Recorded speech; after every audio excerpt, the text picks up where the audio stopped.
Salud, amigas y amigos de la iguana.tv. Hoy tenemos con nosotros en cara a cara al doctor Eduardo Fernández, una de las figuras de mayor peso específico político en el comando de campaña del candidato presidencial Henry Falcón.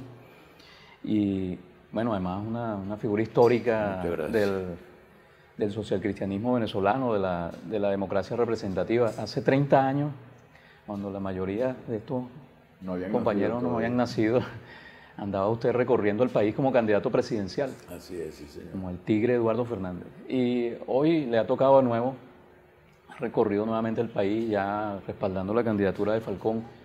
¿Qué diferencias y semejanzas a grandes rasgos encuentra entre aquel país y este país? Bueno, muy grande. Aquel era un país que venía progresando en medio de muchas dificultades y muchos problemas, pero había democracia política, había progreso económico, había progreso social. No sabíamos lo que era inflación. Criticábamos mucho la inflación que había y la inflación era de un dígito, pues menos de 10 puntos. Ahora tenemos una hiperinflación. No sabíamos lo que era desabastecimiento. Uno iba para el mercado y conseguía huevos, y conseguía café, y conseguía harina pan, y conseguía todo lo que quisiera. La gente se quejaba de los precios. Yo me acuerdo que la campaña que hizo Carlos Andrés Pérez tenía una manera muy peculiar de pronunciar los huevos y se quejaba del alto precio de los huevos y comparado con lo que es ahora, pues desgraciadamente el país se ha deteriorado inmensamente en los últimos 20 años, en los años de este siglo XXI. Mario Briceño Iragorri, fue Mariano Picón Salas que dijo que el siglo XX venezolano había comenzado en 1936, porque los venezolanos tuvimos que esperar que se muriera el dictador Juan Vicente Gómez para que empezara el siglo XX. Pues yo no sé cuándo va a empezar el siglo XXI para los venezolanos, porque desde que empezó el siglo XX venimos en un proceso de franco deterioro. Pero en todo caso, la gente venezolana básicamente sigue siendo la misma gente, una gente con mucho optimismo, con muchas ganas de tener éxito, con buen humor, con una hospitalidad muy grande. Sigo encontrándome mucha gente que me acompañaron cuando yo fui candidato a la presidencia de la República, pero me está pasando una cosa que me afecta mucho. Es que de repente viene una muchacha muy bonita y me dice, y muy jovencita, yo quiero sacarme una foto con usted. Y yo digo, ¿cómo será que esta muchacha tan joven sabe quién soy yo, que quiere sacarse una foto conmigo? Pero cuando estamos posando para el fotógrafo me dice, es que mi abuelita era muy admiradora suya. De tal manera que ya me estoy acostumbrando a eso, ¿no? Cuando viene alguien joven a retratarse conmigo es porque o su papá o su mamá o su abuelo estuvieron muy involucrados en aquel proceso.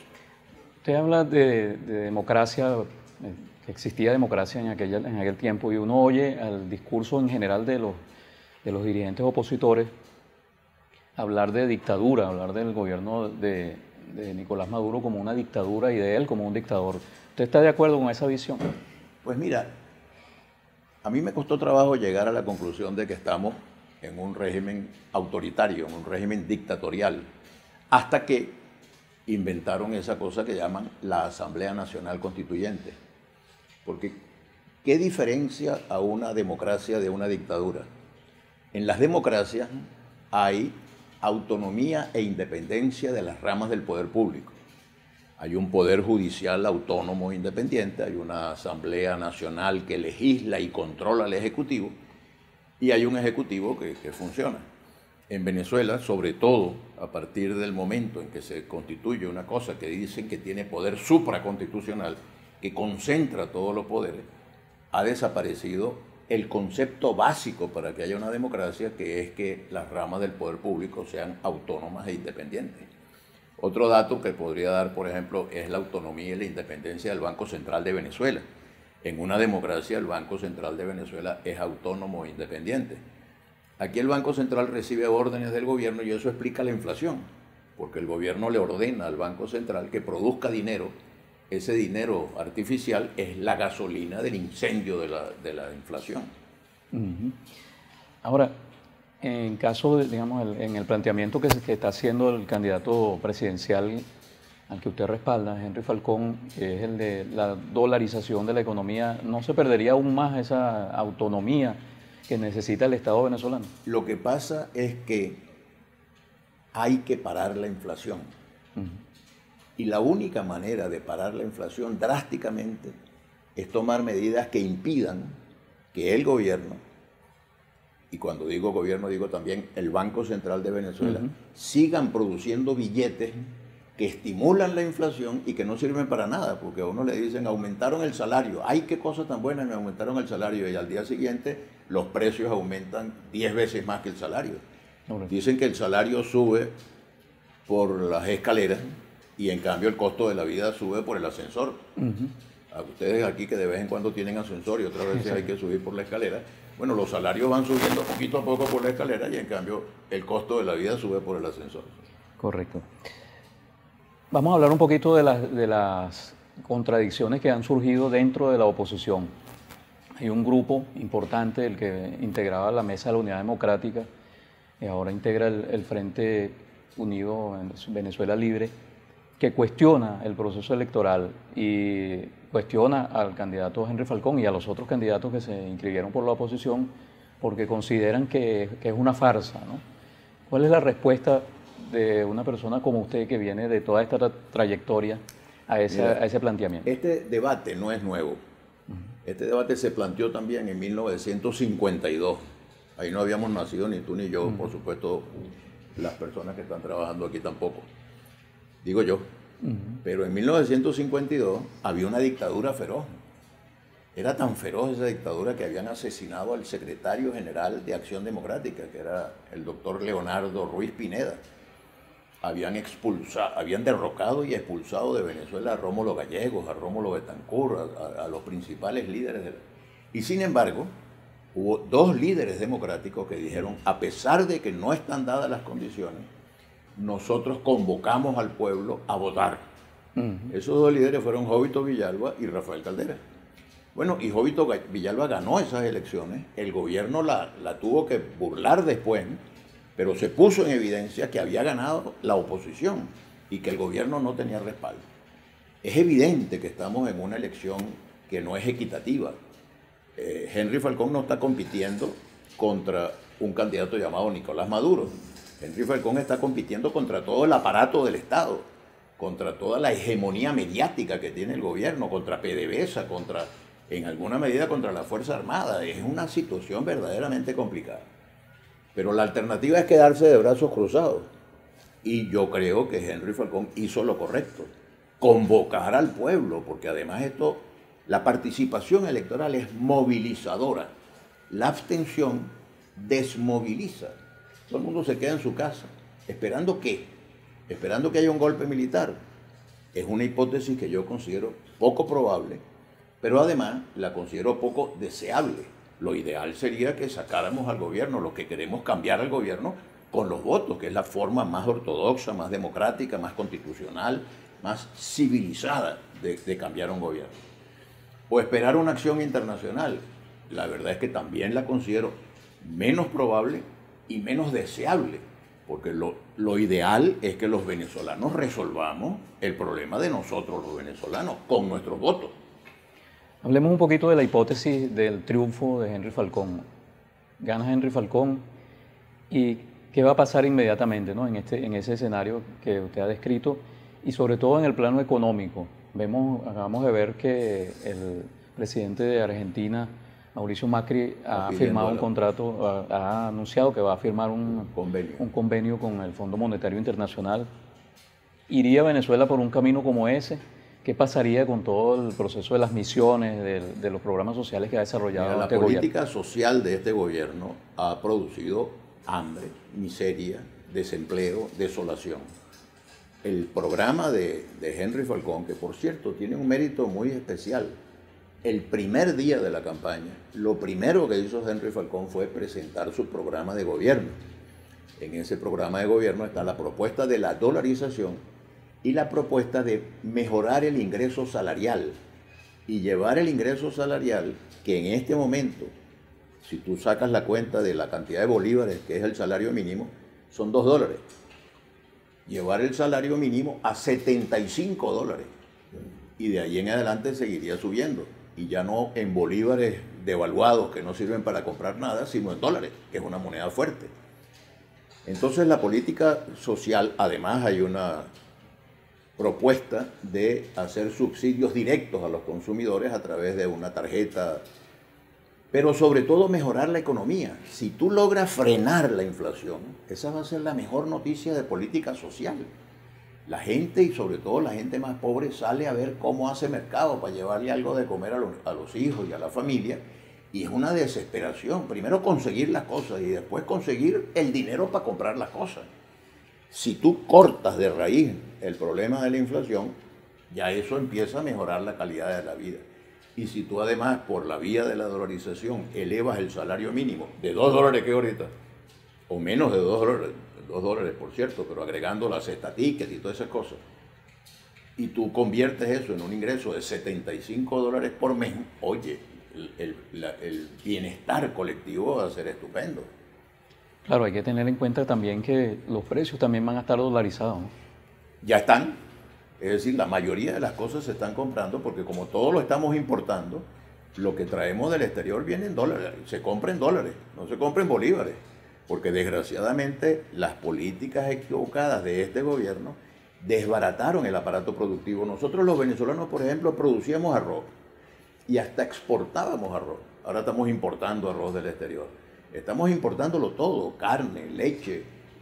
Bueno, la leche sí se consigue. Casi todo lo que estamos consumiendo lo estamos comprando en dólares. Lo que no está dolarizado es el ingreso. Veamos ahora la otra hipótesis. El presidente Nicolás Maduro es reelecto el 20 de mayo. ¿Qué va a pasar? Primero, en el escenario internacional de desconocimiento de países importantes a ese proceso electoral. Y luego en la oposición, en lo que surgiría como la nueva oposición. ¿Cómo se ven ustedes? Yo creo que la hipótesis de la reelección del presidente Maduro tiene una sola posibilidad, que es que la abstención le dé 6 años más. Maduro no puede ganar. Todas las encuestas de opinión pública dicen que en el país hay un sentimiento a favor del cambio de 70-75%. De modo que Maduro lo que tiene es 20-25%, con eso no se puede ganar una elección. Ahora, si la abstención lograra su objetivo de que la gente no fuera a votar, y los que vamos a votar además están fracturados en varios candidatos de oposición, pues Maduro podría tener alguna posibilidad de mantenerse en Miraflores, no porque tenga muchos votos, sino porque los que están contra él no votaron. De modo que la única manera de que él se quede es con... Y se abre para Venezuela un periodo terrible, porque las medidas que hay que tomar para corregir la situación económica no las puede tomar Maduro, porque necesitan confianza. Confianza, por cierto, de la comunidad de las naciones, que es una confianza política, pero también confianza de la comunidad internacional financiera. Me refiero al Banco Mundial, me refiero al Fondo Monetario Internacional, al Banco Interamericano de Desarrollo, a la Corporación Andina de Fomento, que son instituciones financieras que tendrían que colaborar con el nuevo gobierno para desarrollar. Si Maduro es el nuevo gobierno, ahí no hay confianza y ahí no hay inversiones y seguirá agravándose la situación del país. De modo que aprovecho esta conversación contigo para invitar a todos los radioescuchas y a todos los televidentes a que piensen bien. Yo creo que el 20 de mayo tenemos la oportunidad. Yo creo que Henry Falcón representa la única opción de cambio pacífico, democrático, en el corto plazo, beneficioso para el país. Por eso yo voy a votar y mi entorno familiar felizmente también tiene claro que hay que tratar de salir de la crisis de la manera más pacífica, más democrática y más civilizada. Sea cual sea la hipótesis de ese resultado electoral, va a surgir una dirigencia política diferente un poco a la que hemos tenido hasta ahora, especialmente en el campo de la música. Hemos tenido una dirección política muy meritoria, gente muy trabajadora, gente que ha puesto mucho empeño, pero tenemos 20 años con este gobierno y 20 años con una oposición que, a pesar de que ha tenido muy buena voluntad para tratar de cambiar las cosas, pues de modo que yo creo que hay que renovar, hay que refrescar lo que decían, hay que cambiarle el agua a la pecera, de modo que haya nuevas figuras y nuevas propuestas que permitan a Venezuela salir de este trauma, de esta crisis tan prolongada. Ya para terminar, bueno, yo decía al principio que usted es un dirigente histórico de la democracia representativa venezolana. No sé venezolana. si eso de histórico es un elogio o es poner en evidencia que tengo muchos años. En parte y parte. Pero aprovechando esa condición histórica, vamos a hacerle una pregunta histórica, una pregunta, digamos, en retrospectiva. Yo lo vi a usted el 4 de febrero de 1992 en la madrugada en la televisión, defendiendo la institucionalidad en ese momento del presidente constitucional Carlos Andrés Pérez, que había sido objeto de una insurrección militar. Y lo estoy viendo ahora en una posición coherente con aquella. Claro. Coherente.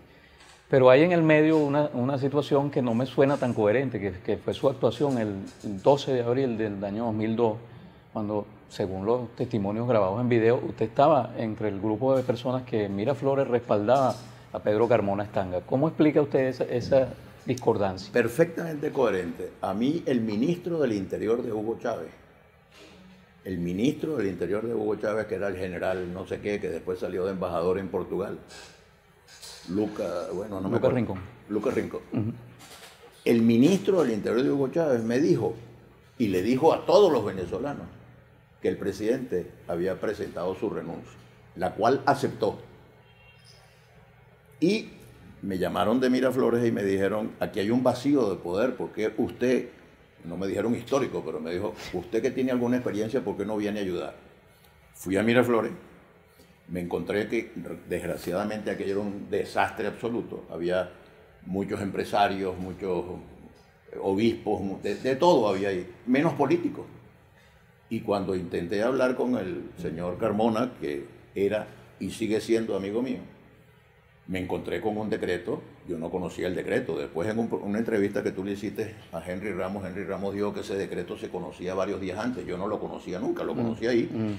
Y en lo que vi ese decreto le dije, mira Pedro, yo no puedo acompañar esto.